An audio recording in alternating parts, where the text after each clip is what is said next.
Good morning আমার প্রিয় পরিবার, welcome back to a new blog. কেমন আছো তোমরা সবাই? আশা করছি তোমরা সবাই খুব ভালো আছো। আমিও ভালো আছি। নতুন একটা ব্লগে তোমাদেরকে অনেক অনেক স্বাগত, অনেক অনেক ভালোবাসা।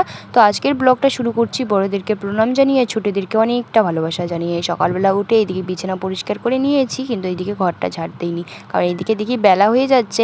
আর যেহেতু তোমাদের দাদাভাই এখন বেশি একটা কাজে যাচ্ছে না, একটু প্রবলেমের জন্য, তো এইদিকে ভাবলাম না মামামকে পড়িয়ে নিই, কারণ দুদিন থেকে রাতের বেলা পড়ানোই হচ্ছে না। আর মামাম না সকালবেলা একটু বই পড়তে কম চাই, যেহেতু তোমাদের দাদাভাইয়ের জন্য আমার সকালবেলা রান্না করতে হয়।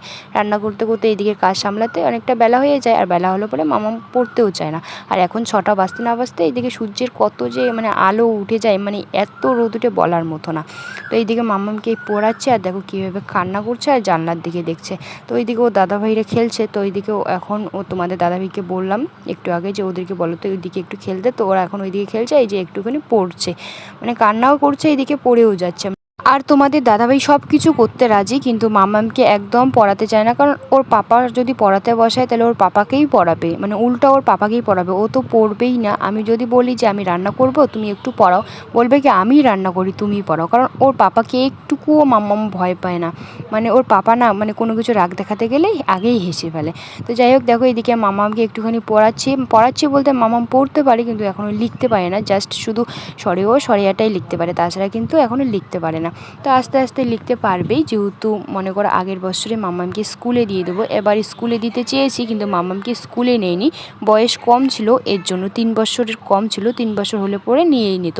তো তারপরে মামামকে পড়িয়ে মামাম গেল এখন বাইরে ওইদিকে খেলছে সবাই মিলে। আর এদিকে এখন আমি ঘরটা ঝাড় দিয়ে নিচ্ছি।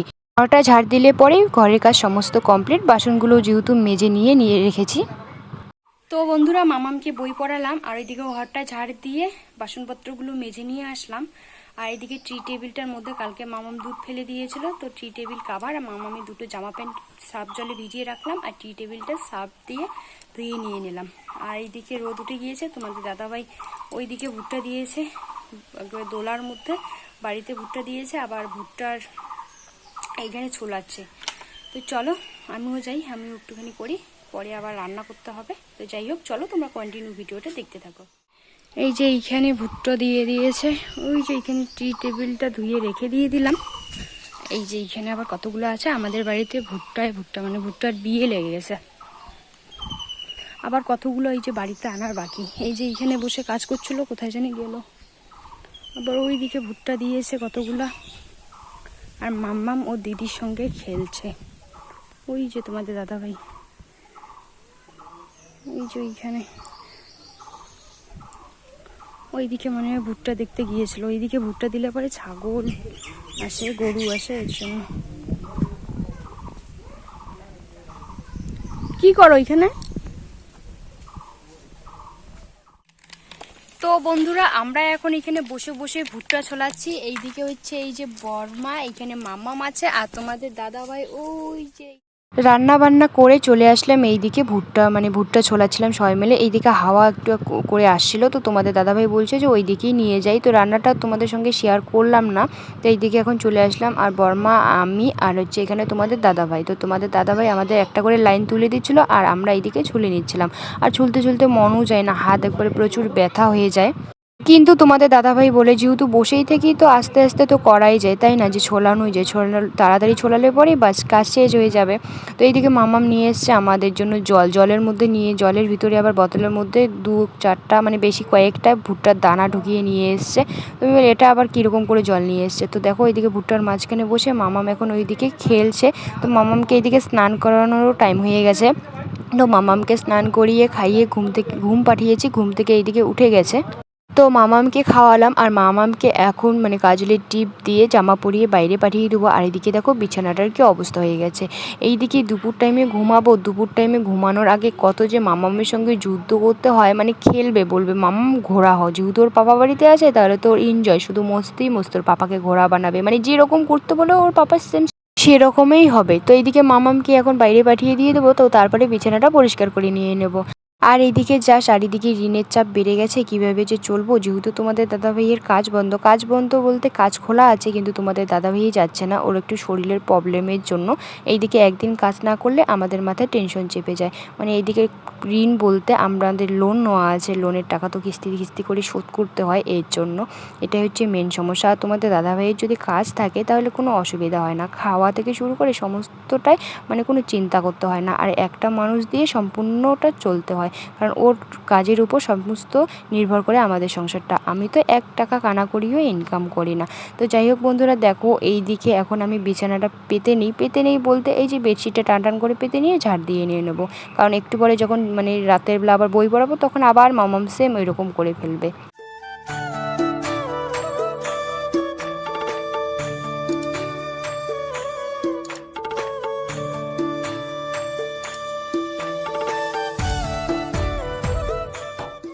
ঘরটা পরিষ্কার করে বের করে তারপরে এই যে কয়েকটা বাসন আছে তো নিয়ে আসলাম কলের পাড়ে এসে এই যে এখন মেজে নিয়ে নিচ্ছে। আর মামামের সঙ্গে ওইদিকে গল্প করছে এই যে ওইদিকে ছোটাছুটি করছে, বলছি যে ওইদিকে যাবি না এইদিকে আয়। ওই সারাদিন আমার এইরকম করেই কেটে যায়, কারণ মামামকে চিল্লা হাল্লা করতেই সারাদিন এরকম করেই আমার কেটে যায়।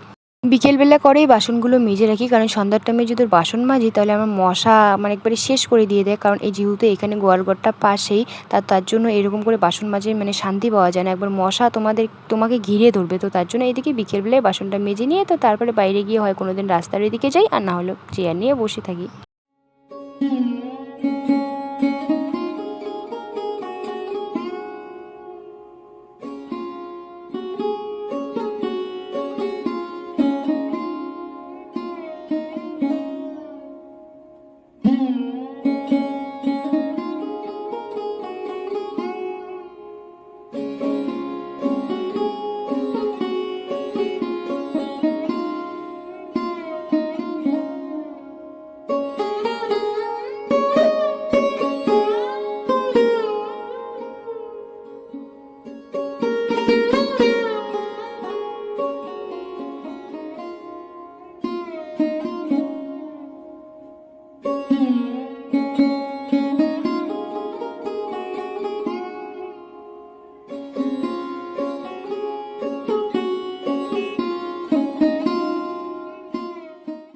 বাসনগুলো মাজা ধোয়া কমপ্লিট, তো এখন আমি ঘরের মধ্যে নিয়ে রেখে দিয়ে দেবো, আর পরে ঝুড়ির মধ্যে রেখে দিয়ে দেবো। তো ওইখানে রেখে দিয়ে দিলাম। তো বন্ধুরা ওইদিকে বসেছিলাম অনেকক্ষণ, বসে থেকে ওইদিকে সন্ধ্যাও হয়ে গেল।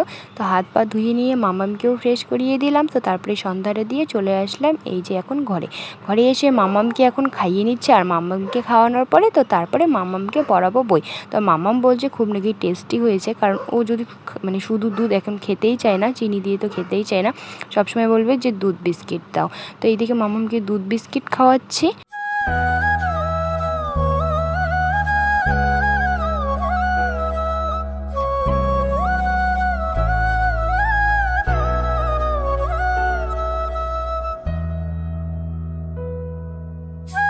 তো বন্ধুরা মামামকে খাইয়ে তো তারপরে পড়াতে বসাবো। তো যাই হোক বন্ধুরা, ভিডিওটা এই পর্যন্তই। ভিডিওটা যদি ভালো লাগে প্লিজ সাবস্ক্রাইব করে দিও। আর তোমরা সুস্থ থেকো, ভালো থেকো। আগামীকাল নতুন একটা ব্লগের সঙ্গে তোমাদের সঙ্গে দেখা হচ্ছে।